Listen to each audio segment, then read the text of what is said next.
Hey Cake Chums, and welcome back to the Mr. Baker's Cakes kitchen.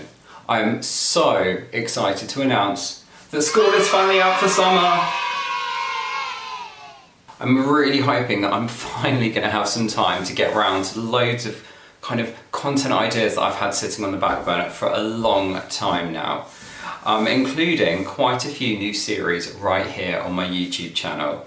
In fact, I was planning on kicking off one of them today, which will be called the Getting to Grips series. I was very much intending to finally have a go at using some of the embossing kits that you can see behind me and jump on the whole bandwagon of embossing messages onto cakes and cake boards using things like the sweet stamp or the sugar press or what have you. But then I put a post up on my Instagram stories asking if you guys would like to see how I cover a dummy cake, because of course we'd probably be using a dummy cake to have a go with all these tools. As you can see, the response was an overwhelming yes. So I've decided that we're going to push part 2 of this video to later in the week, so don't panic, we'll still be having a play with embossing kits. But first of all, in today's video, I'm going to be showing you how I cover my dummy cakes. Let's get to the video.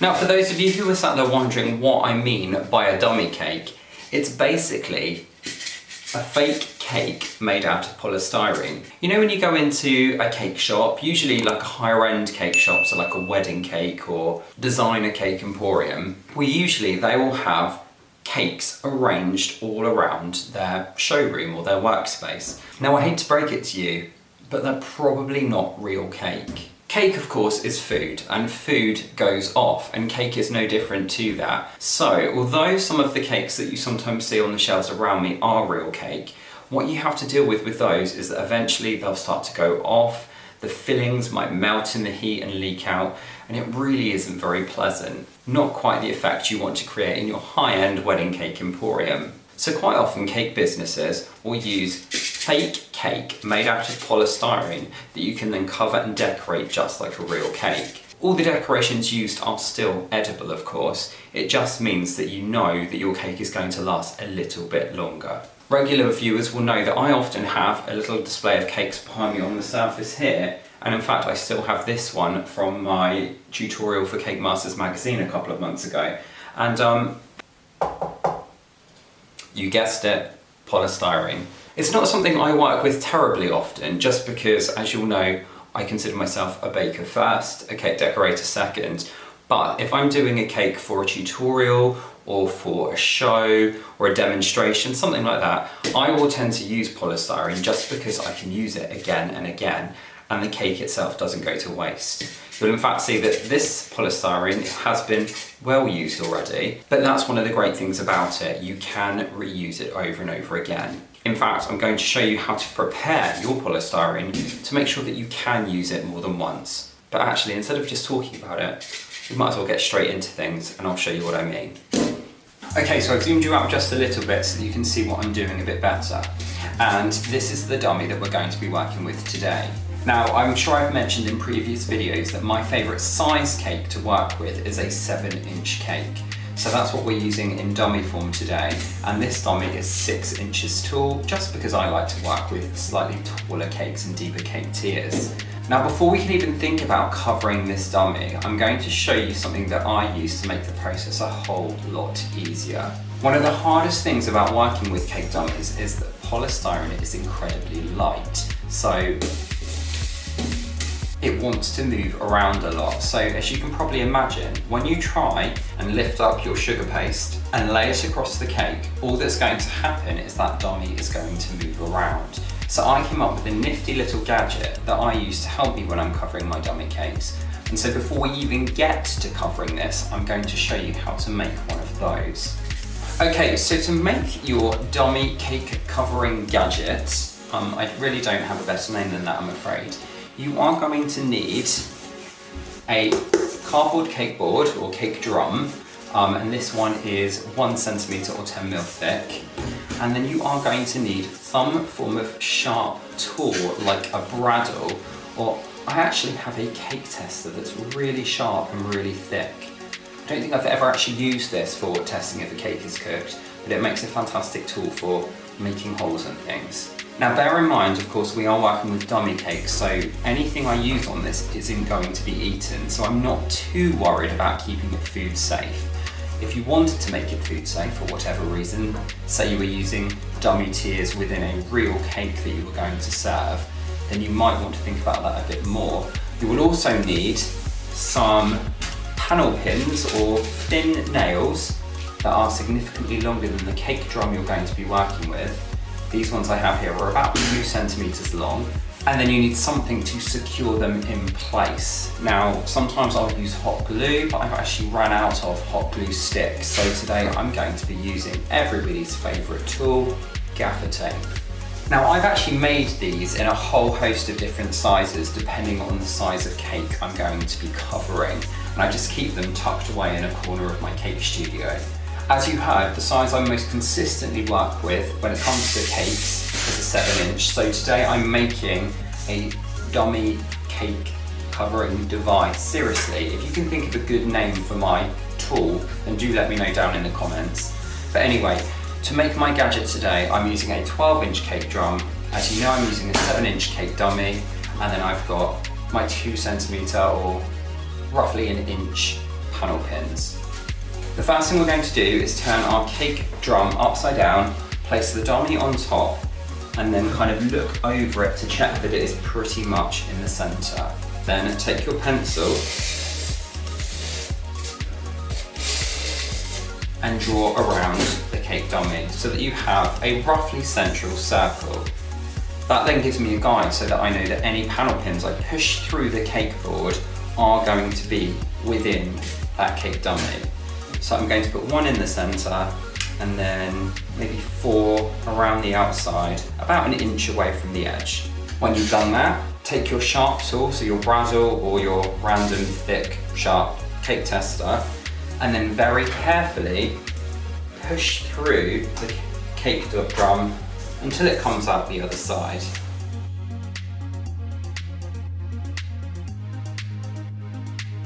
That should then leave you with 5 holes that go all the way through and come out on the other side.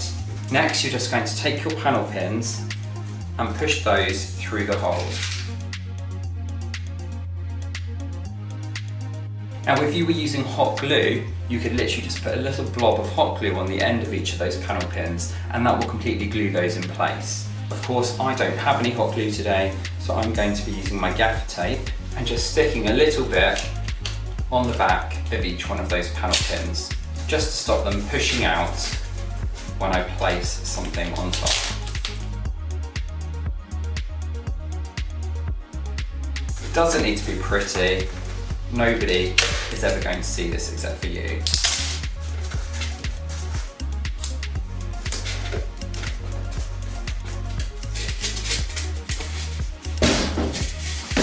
Now, because cake drums in the UK are made out of kind of layers of cardboard, you sometimes can find that when you've pushed that hole through, you end up with these kind of little explosions of fluffy cardboard that come through. So I tend to just give them a quick brush off, and if I want to, I can then put another very small piece of gaffer tape down over that panel pin, and it just stops any more of that cardboard residue coming out. And then you should end up with something that looks a little bit like this. It's a cake drum with 5 sharp spikes sticking out of the top. And hopefully they're not going to be going anywhere anytime soon. Now, one thing I will say, that when you have made these and you do have a little store of them, do make sure to keep them somewhere safe where nobody is going to randomly come along and put any part of them, whether it's a hand or a... you catch my drift. You now do basically have sharp spikes sticking out of the surface. So yes, do make sure you keep them somewhere safe and secure so that nobody's going to injure themselves on them. But when it comes time to use it, it is simply a case of taking your cake dummy and then sliding it down onto those spikes, and that is going to stop it moving around quite so much. The other thing you can then do to make life a little bit easier and to stop it moving around is to take a piece of non-slip matting, place that on your worktop, put your new gadget on top, and then pretty much you've got a rock solid surface to work on. And if there are any cake tool manufacturers who would like to team up and produce these for real, you know where I am. Okay, once you are ready to cover your cake, it's as simple as taking your cake drum and your cake dummy, and we need to cover it with something that is going to help the sugar paste stick to the drum. Now, you probably have seen people talk about this online before. There are lots of different options you can choose. Some people like to use water or piping gel, and both of those will work fine, but what they do is they ensure that that sugar paste is stuck there so securely it ain't ever coming off.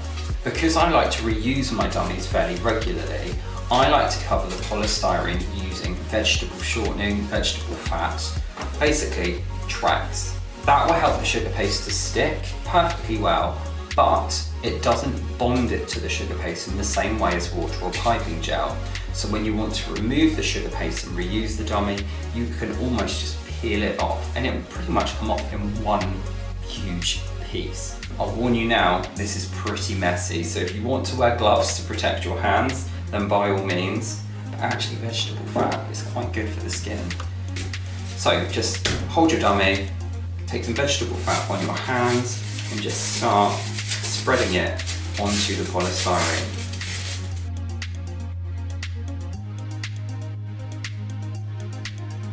Once you've done the sides, take a little bit more and do exactly the same thing on the top. And you should find that because of your new gadget that we still haven't named, it's a lot easier to do because it won't want to move around.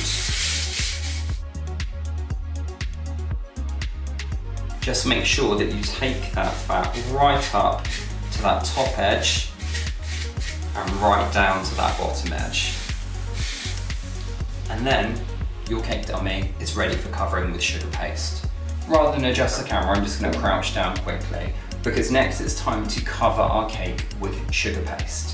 Now, I do have a dedicated video on how to cover a cake, which I will link up in the corner, but I will also kind of do it here quickly as well, just because it's part of the journey of covering a dummy cake.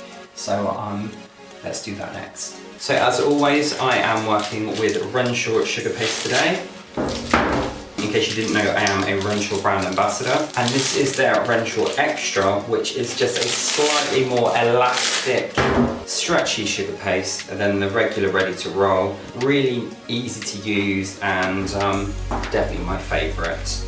Just like last time, we're giving it a really quick knead just to get it moving.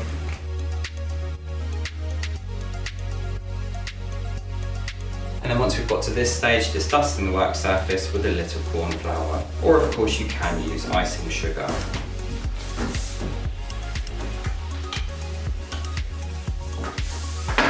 Now remember, if you do get air bubbles in your sugar paste while you are rolling it out, you can just use a pin or a needle just to pop those and push the air out. They are particularly common with these kind of more elastic sugar paste because it's easier to trap that air inside when you're kneading. Then once you've rolled out your sugar paste, place your non-slip matting on the worktop, put your cake dummy covering gadget on top, take your sugar paste, drape it over the top, and you'll see that that didn't move at all. Now, just like when you're covering a real cake, you want to start by smoothing that top nice and flat with your cake smoother, but you will want to work a little bit quicker around this top edge because of course a polystyrene dummy is a lot sharper than cake, so the weight of the sugar paste can make it want to pull over that corner and tear the paste if you don't work quickly. But once you've got it secured to the top and to the top edge just there, then just like with a normal cake, we are just going to work our way down the sides, smoothing that paste into place.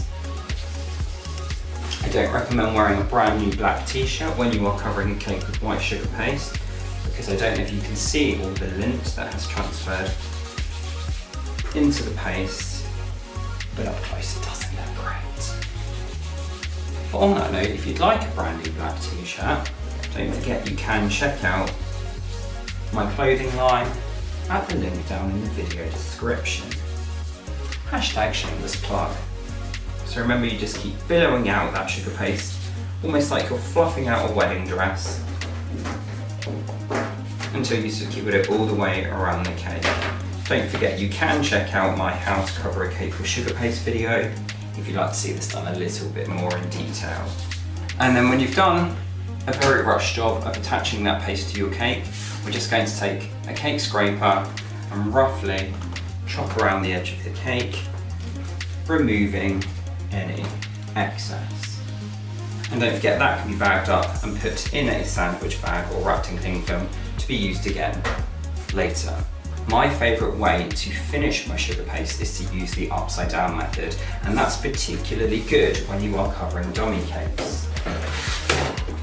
So I take a large piece of food safe acrylic, dust the top of the cake with your corn flour, place the acrylic on top, and then flick it over.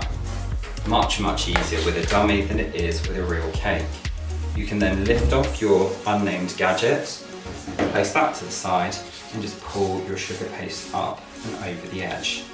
The reason why this method is particularly good for a dummy cake is, number one, it's really light and therefore easy to move around, but you can also put quite a bit of force on top to hold it still, which you can't do when you're working on a real cake.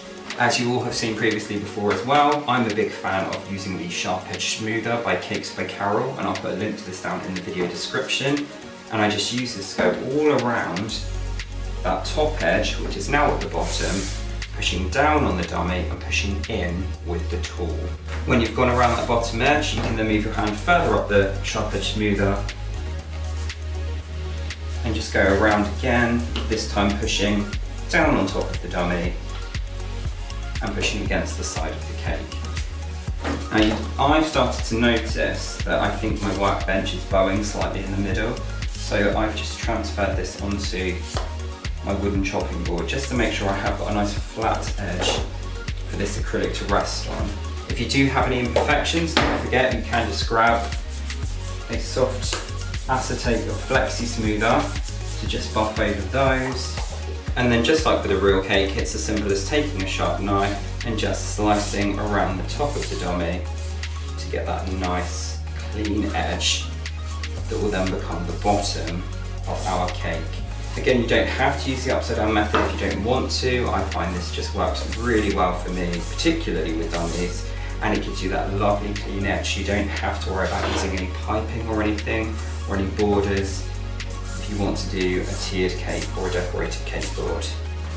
And then once you get to this stage, you can either pop it back onto your unnamed cake covering gadget tool, or if you have your board ready decorated and ready to use, you can then put that upside down on top of the cake and then flip the whole thing back. For now, I'm going to put it back onto my gadget, making sure that all those spikes end up within the border of the cake, push it down, and then flip it back the right way up before gently removing my piece of acrylic and brushing off any excess corn flour. But there you go guys, that is my pain-free way to cover a dummy cake without any of that drama of chasing it around the worktop and struggling to hold it in place. I do hope you found that useful. If you did, don't forget to give this video a thumbs up, of course. Now, as I mentioned at the start of this video, this was actually supposed to just be the beginning part of my getting to grips with embossing on cakes video, but I think it would have ended up so long if I had done both in one video. So do make sure you hit that subscribe button before you go today, because part 2 will be coming up later this week. If you have any questions about cake dummies at all, so where to get them from, what sizes are available, whether to go for a curved edge or a square edge or anything like that, don't forget you can hit me up in the comments down below. I read all of them and I do try and reply to as many as I can.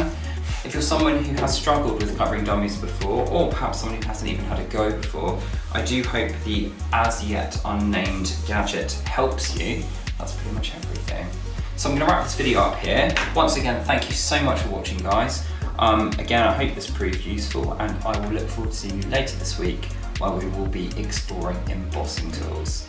Until then, happy caking.